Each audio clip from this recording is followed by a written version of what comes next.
মুনাফিকরা বিশেষ করে ফজর নামাজ এবং এশার নামাজের জামাতে শরীক হয় না। তো আমরা তো জানি, আমরা প্রতিদিন ফজর নামাজে আসি, সমাজে যদি 100 লোক থাকে, আমরা 8 জন আসি, 10 জন আসি লোক, তো আমরা বাকিরা তো ঘুমিয়ে থাকি। কি থাকি? আমরা ঘুমিয়ে থাকি, আমরা ফজর নামাজ পড়ি না। অনেকে বলে হুজুর পড়তে চাই তারপরও পারি না, বলে কি বলে না?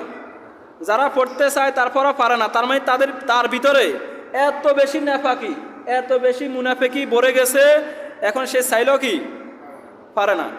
এই জন্য আপনাকে মুনাফিকি ছাড়তে হবে। কি ছাড়তে হবে? মুনাফিকি ছাড়তে হবে। কারণ যারা ফজর নামাজ পড়ে তারা জানে ফজর নামাজের আবহাওয়াটা কত সুন্দর। এক মুফাসসিরকে বলা হয়েছে যে ফজর নামাজের সময়টা এত সুন্দর কেন, এত আবহাওয়া, এত সুগ্রাণ কেন? তখন আলেম বলেছে ফজর নামাজের সময় যত মুনাফিক আছে সব মুনাফিকের দুর্গন্ধ কম্বল নিচে থাকে, খেতার নিচে থাকে।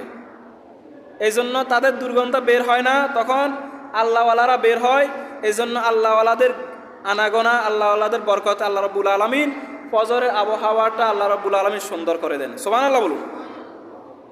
এই জন্য ফজর নামাজ পড়ুন, সকলে বলুন, কি বলুন? ফজর নামাজ পড়ুন, একে অপরকে ডাকে আন। কারণ ফজর নামাজের পরে আপনি যদি চলাচল করেন, হাঁটেন, আপনার কাছে অনেক ভালো লাগবে, কাজ করেন অনেক ভালো লাগবে। আল্লাহর হাবিব সাল্লাল্লাহু আলাইহি সাল্লাম ফজর সময়ের জন্য দোয়া করেছে। কি করেছে? দোয়া করেছে। তিনি বলেছে আল্লাহুম্মা বারিক লি উম্মতি বুকুরিহা, আল্লাহ আপনি আমার উম্মতের ফজরের সময় বরকত দান করুন। সকলে বলুন আমিন। দেখেন ফজরের নামাজের পর যারা কাজ করে তাদের কাজের মধ্যে বরকত, কোরআন তেলাওয়াত করলে বরকত, ঘুমাইলেও বরকত। আপনি যদি ফজর নামাজের পরে ঘুমাইলেও কি বরকত। অর্থাৎ আপনি ফজর নামাজের পরে যা করেন সব কিছুর মধ্যে বরকত দান করে কে? সম্মানিত প্রিয় মুসলিম کرام, আমরা অনেকে বলি মুসলমানদের এই সমস্যা, মুসলমানদের ওই সমস্যা। আগে আপনার ফজর নামাজের কি সমস্যা এটা বলেন। আগে আপনার ফজর নামাজের কি সমস্যা এটা বলেন। আপনার তো নামাজে ঠিক না, আপনি মুসলমানের কি সমস্যা এটা বলেন।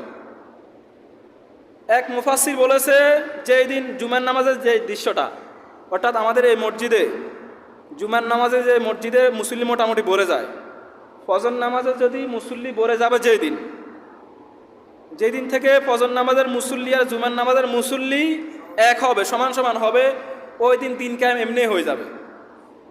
ওই দিন মুসলমানরা এমনিতে মাথা মুচু করে দাঁড়াতে পারবে। এখন আমরা তো মুসলমানরা নিজেরাই ঠিক নাই, ঠিক আছে নাকি? বলতে তো আমাদের লজ্জা লাগে, আমরা তো নামাজও পড়ি না। আমরা তো মুসলমানরা নিজেরাই ঠিক নাই, আমরা কি অমুসলিমদেরকে গালি দিব? আপনি ফজর নামাজটা জমাতে সহকারে পড়েন, অমুসলিমদেরকে সাবধান করার জন্য আমাদের ফজর নামাজটাই যথেষ্ট। আমরা যদি ফজর নামাজ জমাতে সহকারে পড়তে পারি, আমরা মুসলমানরা নিজেরাই এমনিতে অস্ত্রসহায় শক্তিশালী হয়ে যাব ইনশাল্লাহ বলুন।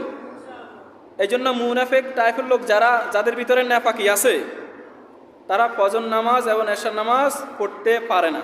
নাউজুবিল্লাহ বলেন।